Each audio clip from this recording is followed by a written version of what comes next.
पृथ्वी पर भोजन कौन पैदा करता है और कैसे? इसका जवाब भूमि पर होने वाली वर्षा से जो नमी होती है, उस नमी से उगने वाले उद्भिज पौधे ब्रह्मांड में भोजन उत्पन्न करते हैं। इस पर गहन सूक्ष्म चिंतन करने पर ही ये ध्यान में आता है कि केवल आप तत्व से भोजन उत्पन्न होता है। भाप के रूप में आकाश में स्थित जो पानी होता है उसका उपयोग नहीं होता, क्योंकि पौधों के लिए वायु रूप भाप का कोई उपयोग नहीं है। आपका मतलब है वायुमंडल में स्थित भाप यानी कि H2O रेणुओं का वायु रूप, और उसका जो द्रव रूप है वो प्रिसिपिटेशन होना, वही भूमि पर गिरने वाला पानी और उसकी बौछार नीचे पृथ्वी पर गिर के वो बहती है। जैसे खालावे धावे पानी के रेणु के एक साथ संगठन होकर एक विशाल महासागर निर्माण होता है।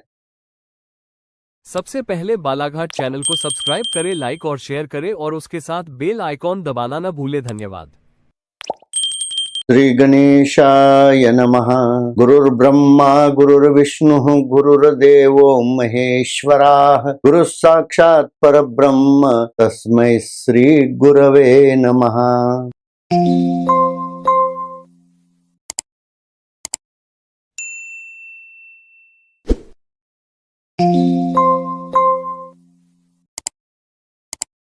देह संवर्धन और विज्ञान, इस विषय के अन्नोत्पत्ति प्रकरण को हमने शुरुआत की है। पिछले भाग में ये अन्नोत्पत्ति करने के लिए प्रकृति क्या क्या पूर्व तैयारी करती है उसका गीता श्लोक के आधार से तीसरे अध्याय का 15वां श्लोक हमने समझ लिया है। लेकिन अभी इस भाग में हम वही गीता श्लोक का तीसरे अध्याय का 14वां श्लोक अभी हम इसमें समझ लेते हैं। उन श्लोकों का यहाँ उच्चार करता हूँ। अन्नाद भवन्ति भूतानि पर्जन्यादन्न संभवः, यज्ञात् भवति पर्जन्यो यज्ञः कर्म समुद्भवः, कर्म ब्रह्मोद्भवं विद्धि ब्रह्माक्षर समुद्भवम्, तस्मात् सर्वगतं ब्रह्म नित्यं यज्ञे प्रतिष्ठितम्।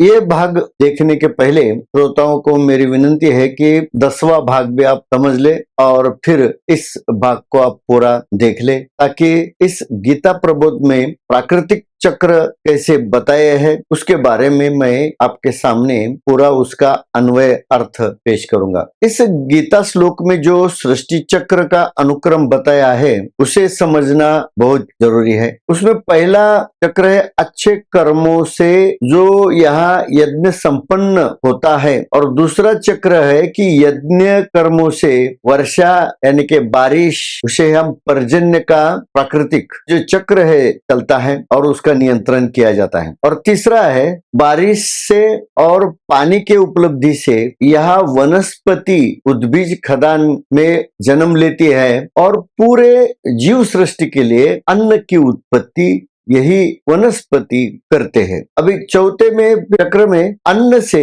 अन्य जारज और अंडज दोनों खदान के भूतों का सृजन संभव होता है, यानी कि कर्मों से यज्ञ की सिद्धि होती है, यज्ञ से बारिश गिरती है और बारिश से वनस्पति उत्पन्न होती है और वनस्पति अन्न का उत्पादन करती है। ये पूरा नैसर्गिक यानी प्राकृतिक चक्र में सृष्टि में घूमते रहता है, क्योंकि अन्न से भूत सृष्टि का संगोपन होता है। एक एक चक्र के बारे में हम विस्तार से जानेंगे। उसमें पहला है कि यज्ञ कैसा होता है, इसे समझना बहुत जरूरी है। लोक में तो यही बताया है कि यज्ञ कर्म समुद्भवः, कर्म क्रिया से ही यज्ञ का सिद्धि और यज्ञ संपन्न होता है। प्रकृति ने इस पृथ्वी पर घटित होने वाले जो भी सत्कर्म है उससे और वनस्पतियों के जरिए अन्नोत्पत्ति उत्पाद का ये नैसर्गिक यज्ञ का आयोजन किया है। क्योंकि ज्ञान प्रचुर कौशल्य से अच्छे कर्म घटते हैं, अज्ञान से बुरे कर्म घटते हैं। इसलिए तत्वज्ञ यानी ज्ञान कुशल होकर तत्प्रेरक यत्न करना, क्योंकि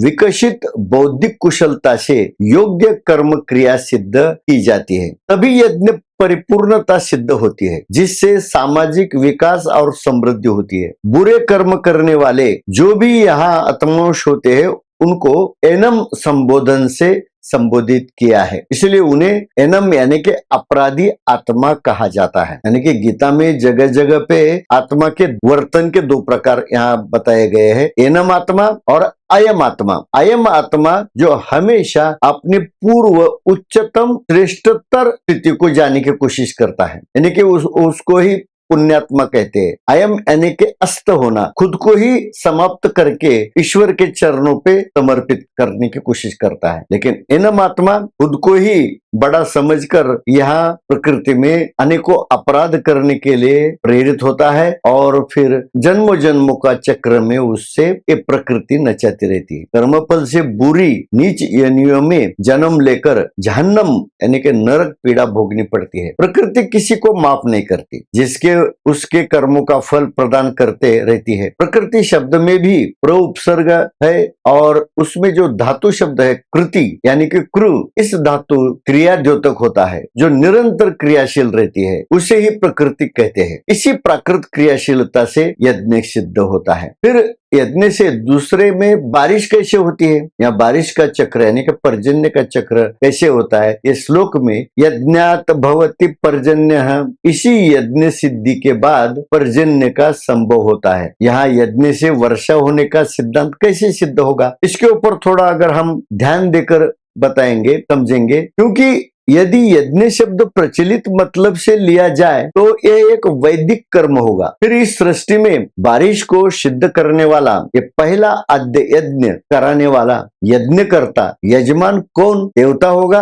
दानव होगा या मनुष्य होगा, इनमें से कौन ये यज्ञ करता होता है और यज्ञ करने का यजमान पद स्वीकारता है, और यह यजमान कब और कैसे पैदा हुआ, इन सवालों का जवाब ढूंढना बेहद मुश्किल काम होगा। इसलिए यह एक संदेह उठता है कि अगर मनुष्य को कर्ता माना जाए तो क्या मनुष्य के जन्म से पहले निसर्ग में वर्षा चक्र अस्तित्व में नहीं था? क्योंकि आधुनिक संशोधक डार्विन के सिद्धांत के हिसाब से अगर हम सोचते हैं तो ये जीव सृष्टि की उत्पत्ति का जो उन्होंने अनुक्रम बताया है, उस अनुक्रम के तहत आदमी का स्थान तो देह की उत्क्रांति के हिसाब से माकड़ प्रजाति के बाद या बहुत से सालों के बाद हुई है, ऐसा प्रतीत होता है, दिखाई देता है। क्योंकि आदमी का जन्म माकड़ प्रजाति से हुआ है, संक्रमण से या कोई भी तरीके से, ऐसा उन्होंने एक तर्क ज्ञान प्रक्षेपित किया है, प्रस्तुत किया है। आध्यात्मिक वेद ग्रंथों में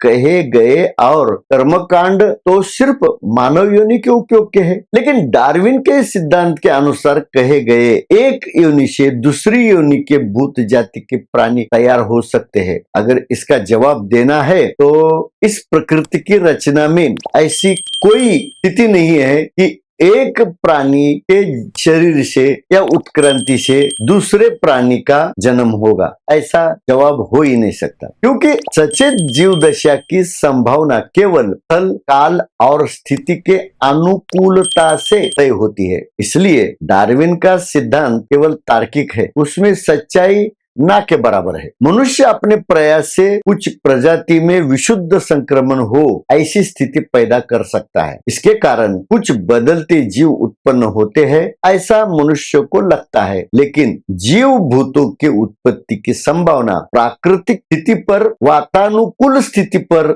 निर्भर होती है। अतः गीता श्लोक में बोला हुआ यज्ञ शब्द प्रचलित वैदिक कर्म कांड का निर्देशक नहीं है, बल्कि प्राकृत क्रिया का उद्बोधक मूल सांकेतिक शब्द है। प्राकृत यज्ञ क्रिया घटित होने से परिणाम स्वरूप वायु रूप जल यानी भाप के जो स्वतंत्र H2O के रेणुओं का संगठन होकर जो द्रवीभूत रूप में भूमि पर छिड़कने की जो क्रिया होती है, उसे हम वर्षा पर्जन्य यानी बारिश कहते हैं। हवा में बिखरी भाप को तरल पानी में बदलने वाला कोई मनुष्य नहीं है, बल्कि वह अक्सर आकाश में चमकने वाला तेजस्वी तप्त तारा सूर्य होता है। इसी सौर मंडल का पृथ्वी एक अभिन्न अंग है और पृथ्वी पर रहने वाले सभी सजीव, निर्जीव, चराचर जीव जंतु इसी सौर मंडल के अविभाज्य घटक है। सूर्य की आंतरिक ऊष्मा के संतुलन से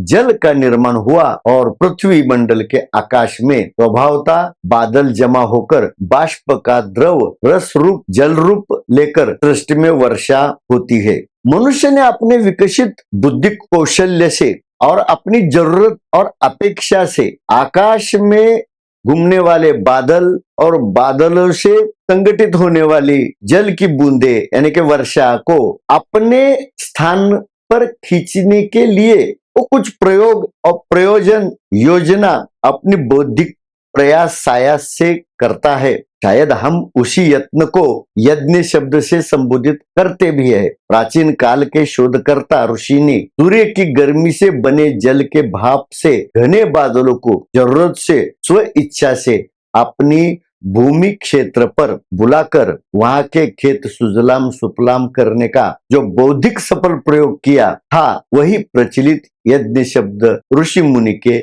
इन्हीं बौद्धिक प्रयासों को दर्शाता है। जीव के भौतिक निर्वाह के लिए भोजन पैदा करने वाले पौधे के लिए पोषण युक्त वातावरण बनाना ही सृजन का दिव्य महान यज्ञ प्रयास युक्त कर्म है। यथासंभव उसे उचित सत्कर्म को सहायक होकर निरंतर प्रकृति को सहयोग करना चाहिए। तीसरे में हम पृथ्वी पर भोजन यानी अन्न कैसे उत्पन्न होता है, उसका चक्र कैसे चलता है, उसके लिए श्लोक में बताया है कि पर्जन्यात अन्न संभवः, क्योंकि अन्न की उत्पत्ति केवल पर्जन्य के गीलेपन से, ओलावे से, यहाँ जो स्वेदज खदान में और उद्वीज खदान में जो वनस्पतियां उत्पन्न होती है उनसे ही अन्न का उद्भव होता है। इस यज्ञ क्रिया से सफल प्रयास से पृथ्वी पर गिरने वाली बारिश के कारण ही भूत जाति के उत्पत्ति का प्रमुख कारण जो खाद्य पदार्थों का उत्पादन पर्जन्य यानी जल का वर्षाव, बारिश से भूमि पर जीवों की प्रकटीकरण के लिए अनुकूल स्वेदज वातावरण होता है। इस वर्षा की नमी से वनस्पति उद्भिज खदान से असंख्य वृक्ष जीवन में पैदा होकर यहाँ कई प्रकार के कार्बोजन्य रसायन तैयार होते हैं। पानी में घुलनशील कार्बन युक्त कार्बोनिक रासायनिक मृदा तत्व ही पौधों को ग्रहण सामग्री होती है। विभिन्न पौधों की प्रजातियां उद्भिज खदान में भूमि के आधार से विकसित हुई है और जल की वर्षा प्रकृति पर विभिन्न तापमान की स्थितियों के तहत वातावरण में बदलाव होते हैं और उससे कई प्राणी कोशिका पनपती है। भूमि के आधार से और जल के समागम से जीवन जीने वाले पौधे सूर्य की रोशनी में हवा और पानी का उपयोग करके ढेर सारा खाद्यान्न पैदा करते हैं। सृष्टि ने पौधे का हर एक अंग भाग, जिसे हम जड़ रूट कहते हैं, तना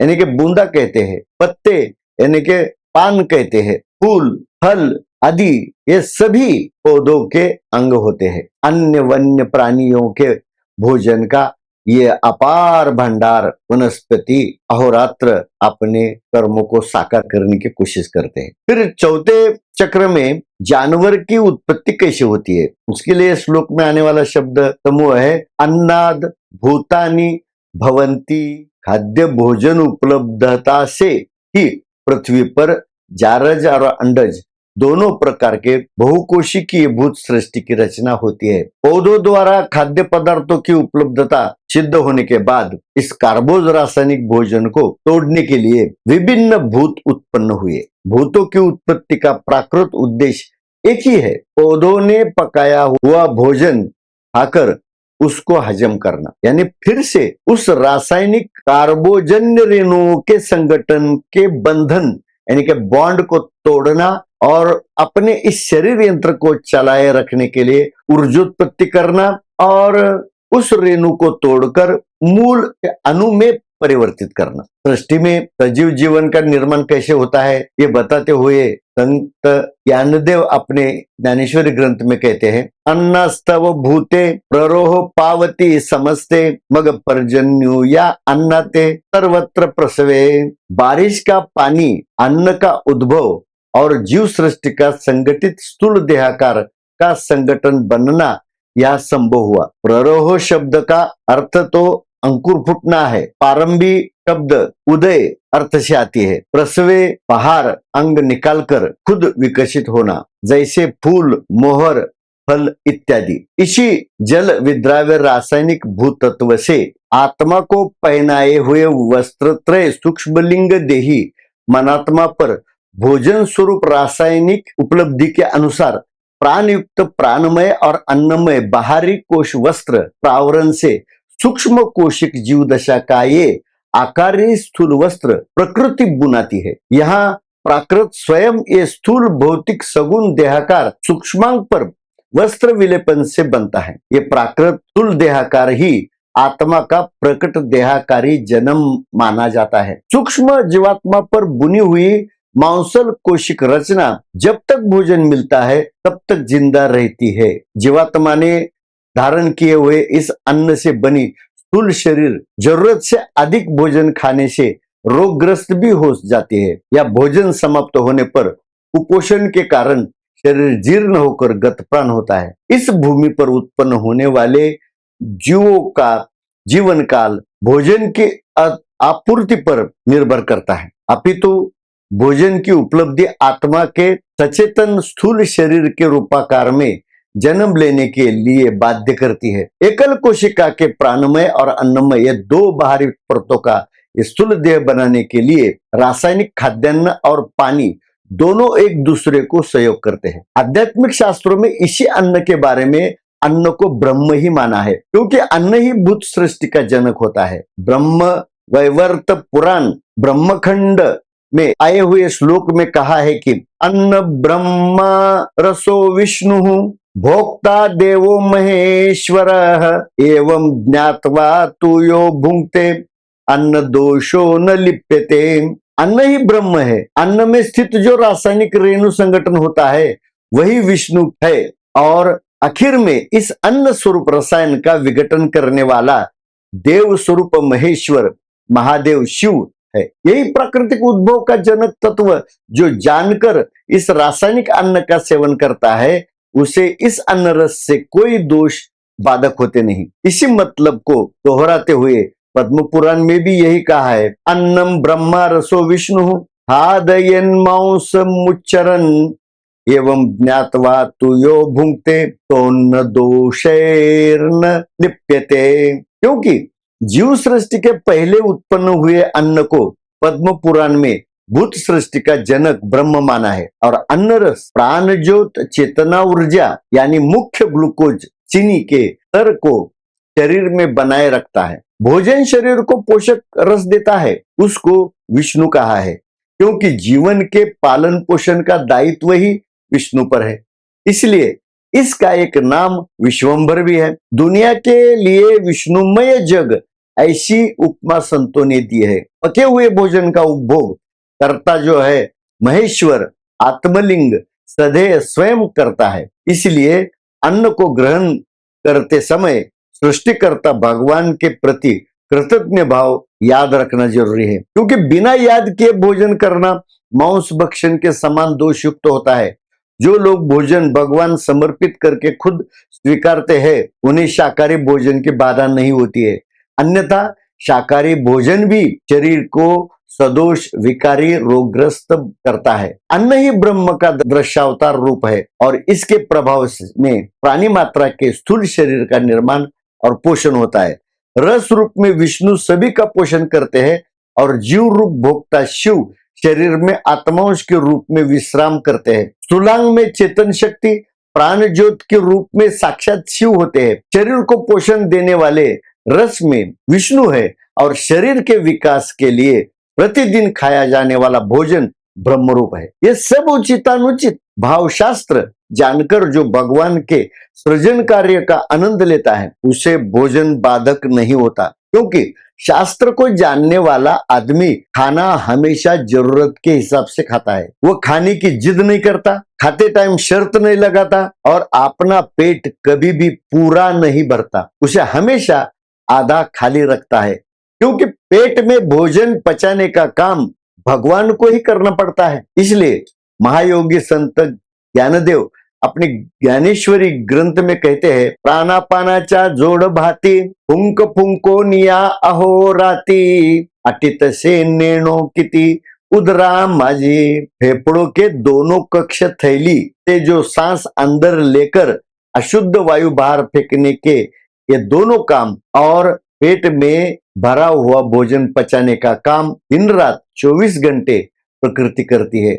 आखिर में ये काम प्रकृति को यानी मुझे भगवान को ही करना पड़ता है। उसके बाद शरीर में रहने वाली सभी कोशिकाओं का अन्न रस मुझे ही सब ग्रंथि कोश तक पहुंचाना होता है। पौधों की खाद्यान्न उत्पादक कुशलता यही आद्य प्राकृत यज्ञ कर्म स्वयं चलित होता है। पृथ्वी पर भोजन कौन पैदा करता है और कैसे, इसका जवाब भूमि पर होने वाली वर्षा से जो नमी होती है उस नमी से उगने वाले उद्भिज पौधे ब्रह्मांड में भोजन उत्पन्न करते हैं। इस पर गहन सूक्ष्म चिंतन करने पर ही ये ध्यान में आता है कि केवल आप तत्व से भोजन उत्पन्न होता है। भाप के रूप में आकाश में स्थित जो पानी होता है उसका उपयोग नहीं होता, क्योंकि पौधों के लिए वायु रूप भाप का कोई उपयोग नहीं है। आपका मतलब है वायुमंडल में स्थित भाप यानी कि H2O रेणुओं का वायु रूप, और उसका जो द्रव रूप है वो प्रिसिपिटेशन होना, वही भूमि पर गिरने वाला पानी और उसकी बौछार नीचे पृथ्वी पर गिर के वो बहती है। जैसे खालावे धावे पानी के रेणु के एक साथ संगठन होकर एक विशाल महासागर निर्माण होता है। सागर निर्माण करने वाले राजा तगर के 60,000 पुत्रों ने ये सागर का खड्डा खोदा है, ऐसी पुराण में एक कथा कही है।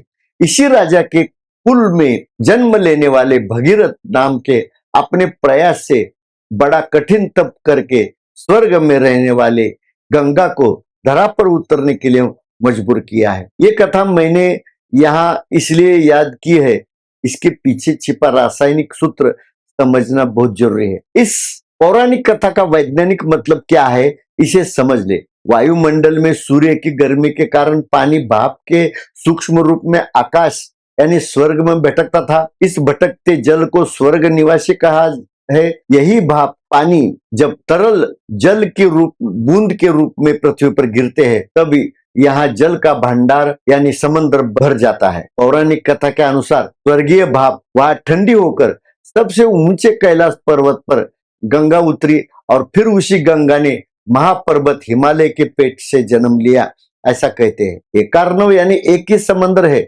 जिसमें यह वर्षा जल जमा हुआ था। अब मनुष्य ने अपने सुविधा के लिए इसी समंदर के काल्पनिक सीमाएं निर्धारित करके 7 भागों में बांट दिया है। आज पृथ्वी की 72% सतह समंदर के पानी में डूबी है। समय के साथ सूर्य किरणों की गर्मी के प्रभाव से यहाँ वर्षा चक्र सक्रिय हो जा गया। भूमि की सतह पर होने वाली नियमित वर्षा से उद्भिज खदान के माध्यम से कई प्रकार के रासायनिक अन्न उत्पादक पौधे अंकुरित और विकसित हुए। अगर इस घटना को एक तरह से सोचे तो पौधों के रूपाकार से पानी ने ही देह धारण करके विभिन्न गुण की जाति के वनस्पतियां जीवित हुए, ऐसा समझना चाहिए। स्थलीय वातावरण के लिए अनुकूल कई पौधों की प्रजातियां पानी में घुले रसायनों को अवशोषित करके विकसित हुई। यही पौधे पृथ्वी पर जीवित प्राणियों के शारीरिक जीवन के लिए खाद्य भोजन तैयार करने का सर्वोच्च यज्ञीय कार्य करते हैं।